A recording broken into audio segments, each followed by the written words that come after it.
बड़ी दहरद करेला सैया के मारला का बड़ी दहरद करेला मारेला यारवा तो नाहरज करेला नाहरज करेला सैया के मारला का बड़ी दहरद करेला सैया के मारला का बड़ी दहरद करेला मायरे रिकॉर्डिंग स्टूडियो आंगन रोड हुसरी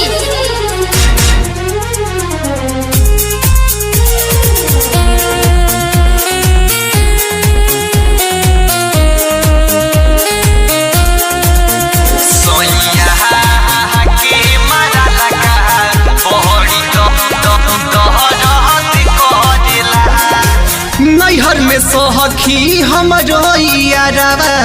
देते रहे माजा वही ससुरवा सुनय सखी सैया दे दिहले साजा नैहर में सखी हमरो यारवा देते रहे माजा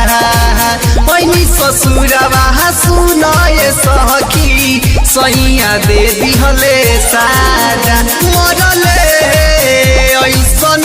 भीले दर्द करेला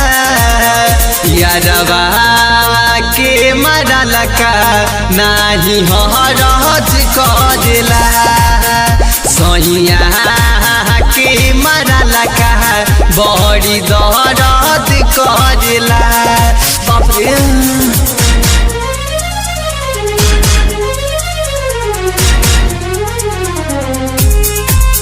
सैया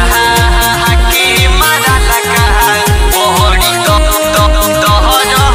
करेला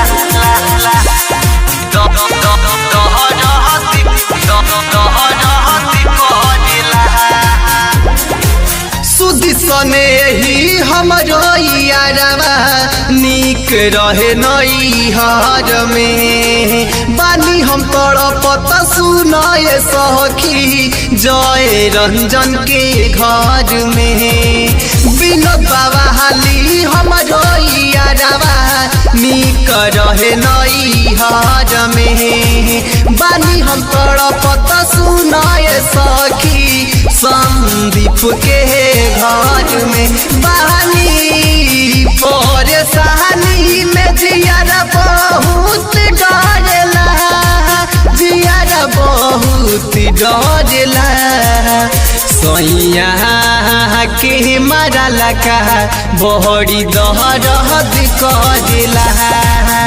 यारवा के मारला का नाही हरज करेला बाप रे सोनी रिकॉर्डिंग